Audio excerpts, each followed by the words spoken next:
This is an open letter to Mr. Jon Stewart. Hello, sir. How are you? Hope everything is fine. Saw your first show on your return. Thank you very much. It was interesting.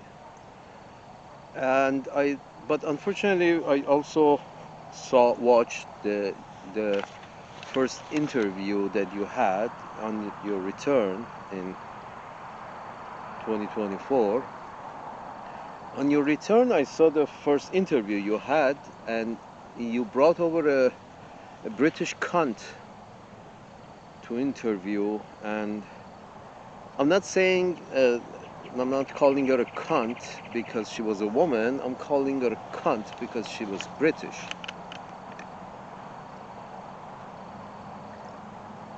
Salute. Mr. Jon Stewart, British are never a good idea. Talking to British, conversing with British, discussing with British. British never have good ideas. They have ideas, it might be good for them, but those ideas are hazardous for the rest of the people on planet Earth. The British will willingly burn the planet for themselves, for the House of Lords.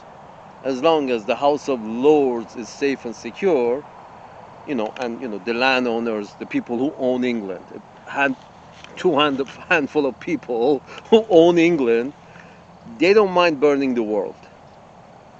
They don't. They just don't. We saw it for no reason at all, just to become more wealthy. They went and torched Africa and torched Asia and torched South America and torched North America just for the purpose of becoming more wealthy. Those few handfuls of people who own England, just so they can become even wealthier, they burnt continents. Continents. So,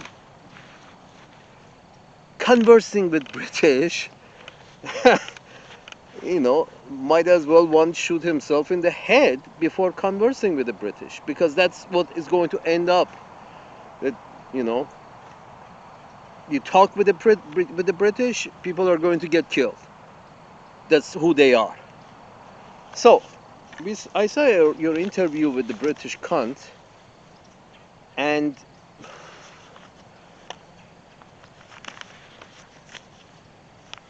what else is new? The British have been trying to conquer the mainland forever because it's an island, needs resources, doesn't have resources, so it has to attack mainlands everywhere. The British used to attack only Europe through France. They attack the mainland in order to withdraw resources from the mainland to their shitty island, because island is very limited of resources. So they exported humans, the British exported humans, the poor and the stupid of the British population was exported to conquer more land, but were sacrificed to conquer more land for the couple of handful of British at the mainland who wanted to get wealthier. They sacrificed their poor and stupid so the few back home can get wealthier through the colonies that these peasants were creating for the British around the world. The British have shown you their hand, Mr. Jon Stewart. They have shown you their hand.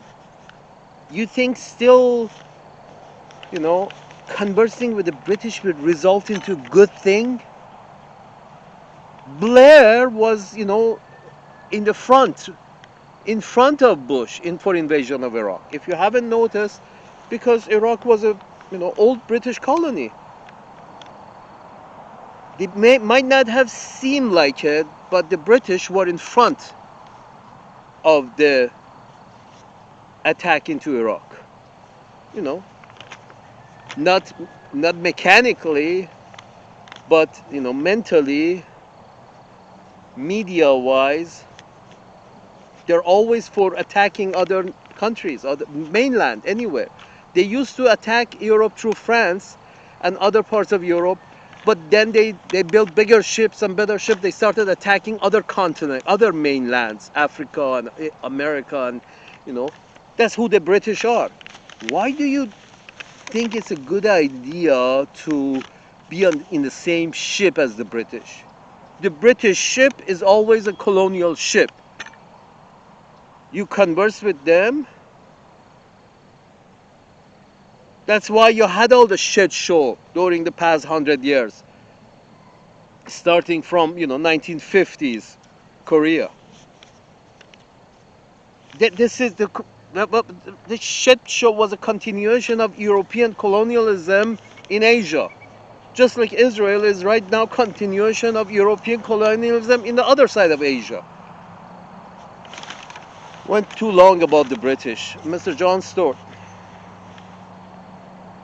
Surprise, surprise. This lady is sort of like, yes, we should start World War III. We can probably get away with it if we all agree to use tactical nuclear weapons. We can get away with it.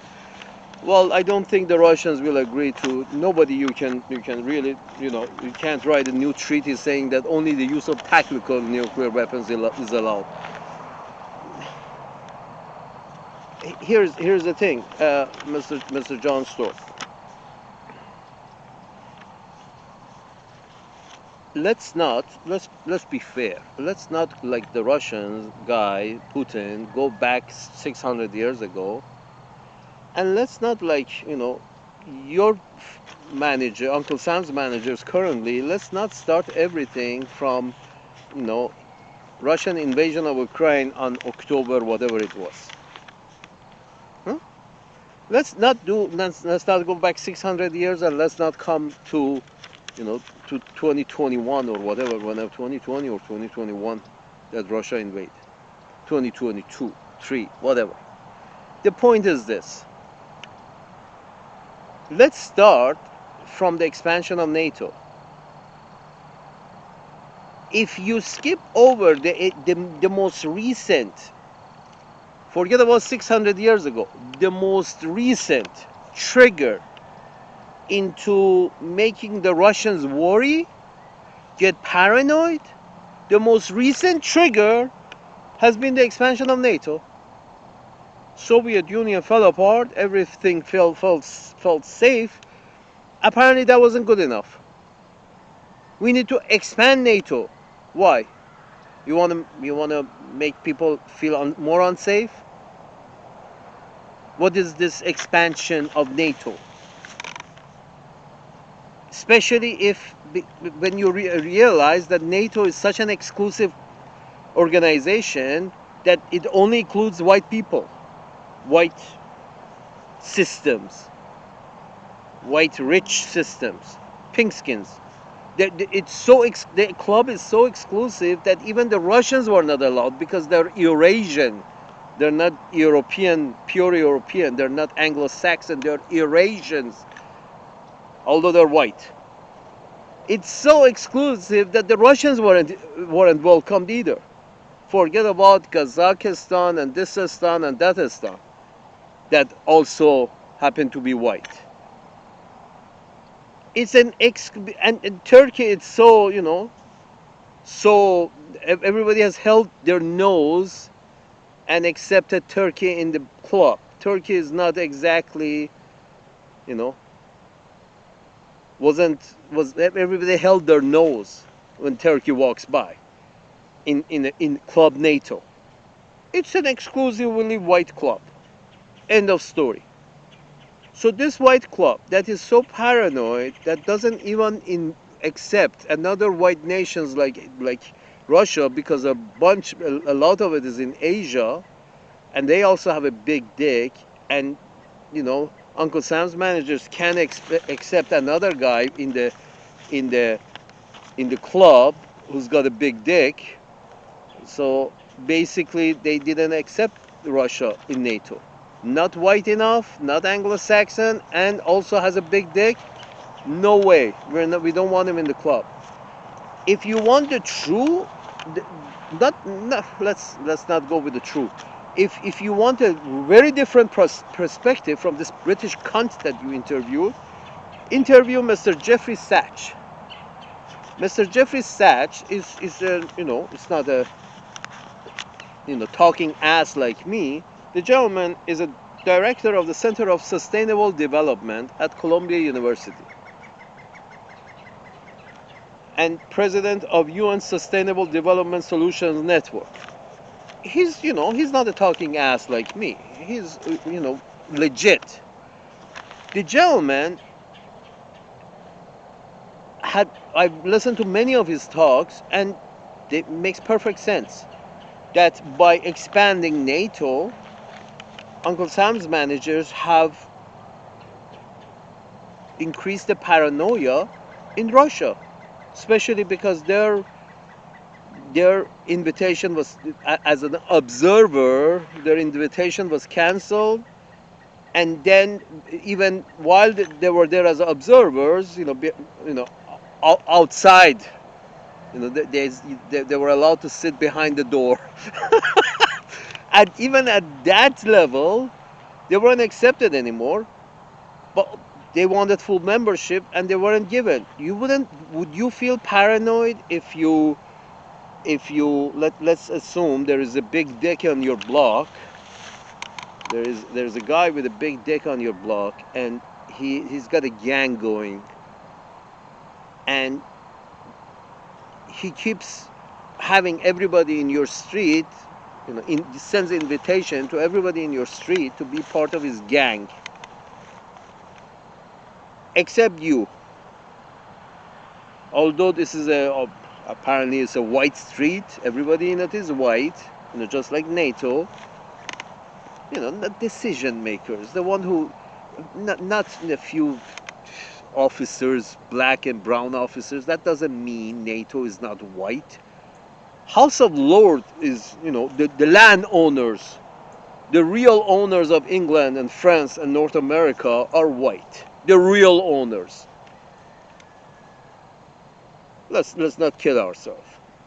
The real owners, so that means the real wealthy people in North America and Europe are white. The real owners are white, all white. And therefore NATO, which works for the real owners, is white. End of story. Yes, it has some black and brown people fighting for it. But as long as you're fighting on my side, I don't care who fights for me. That's a British way. British had put together battalions of Indian and Nigerian and African and black and brown soldiers fighting for the British. This is nothing new. So I'm living in the street. You're living in the street, Mr. Jon Stewart, and a guy with a big dick keeps sending invitation to your neighbors in the street, saying, inviting them to join his gang. Defensive gang, defense in a way that we can, on a turn of a dime, we can definitely turn it into an offensive, system, just like, Libya, Iraq, Kuwait, Afghanistan, and, wherever, whenever. We can, on the dime, we can turn it into an offensive measure. Why not? What defensive? Defensive means even if you attack me, I attack you until my borders, and then I will go no farther. You folks have been going around and, kicking ass and not even bothering taking names. We all know it. This is common knowledge. This is nothing new that I'm saying. I'm just, putting it together. So let's not go 600 years back. Let's not go back until last Tuesday when Russia attacked Ukraine. Let's go back for the past 2 decades, 3 decades, since the fall of Soviet Union, NATO has been keep expanding. You know, the gang has been expanding. Uncle Sam's managers have produced a gang that it has been expanding towards east, but not including one neighbor, Russia. And Russia is like doesn't need a Russian mind to be paranoid. Anybody sitting over there will become paranoid. Why you're expanding? You're coming up my ass in the Black Sea. Why? Are you looking for a fight? Apparently yes. So don't, Mr. Jon Stewart, I'm not a kid, you're not a kid, we are not kids. Please don't say Russian aggression started the war. No. Expansion of NATO is a passive aggressive form of aggression. You're expanding your gang as white people, and other white people got paranoid. The Russians, one group of white people started expanding their gang. Forget about all the black and brown people who have been taking it up the ass for a hundred years or so, couple of hundred years, 3, 4, 5, 600 years of colonialism. Forget about them. Your gang has become so aggressive. You have been recruiting so aggressively for your gang in NATO that you put everybody on the defensive. The Chinese, why do the Chinese want to take over Taiwan? Because they don't want to allow, NATO gang to have a,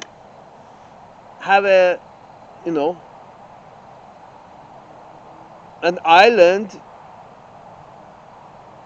to attack it from. They say islands are aircraft carriers that cannot be sunk. That's the importance of islands in any military action. If you own a few islands, or if you have military positions in a few islands near a mainland, then the war doesn't need to ever reach your borders. You have a few military outposts in a few islands near the other guy, and then if any war happens over there. The guy's mainland and the island who belongs to other cocksuckers that we don't like, the Japanese and the Filipinos and the Taiwanese. Let them all kill each other. They're not white, so why do we care? Let them, we supply the weapons. Let's not kill ourselves, Mr. Jon Stewart. The whole thing is racially motivated.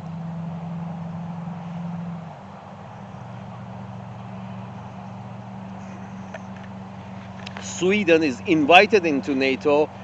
Iraq is attacked by NATO. What's the difference? One is Aryan, white, pure, and the other one is a fucking brown shithead. One is invited and one is raped. One is invited to the party, another one is raped after the party.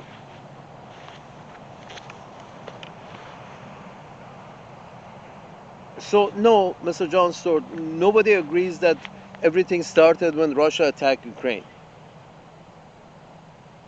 The passive-aggressive way that NATO has shown aggression, the first aggression in the current near-term cycle of things that have gone to shit, in this near-term history, the aggression was shown by NATO by expansion.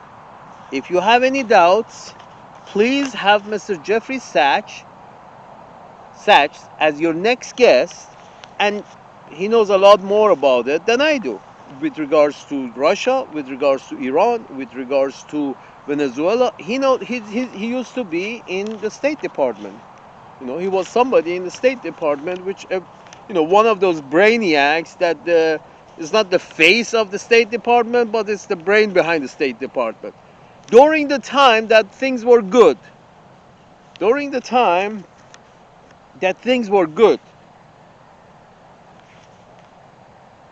one of these smart presidents or one of these smart foreign ministers had chosen Mr. Sachs as, Jeffrey Sachs as, as a somebody to exchange ideas with. And he will tell you, please have him as your next guest in next Monday or some Monday, and have him explain to you why the British cunt was talking nonsense and how NATO's expansion itself is a passive aggressive move. And what do you expect when you know, do passive aggressive for 20 years, 30 years, you go up Russians' ass and you don't expect the Russians to get paranoid? Are you fucking kidding me? Even the Jamaicans would get paranoid if you go so far up their asses. I mean, you don't have to, be Russian.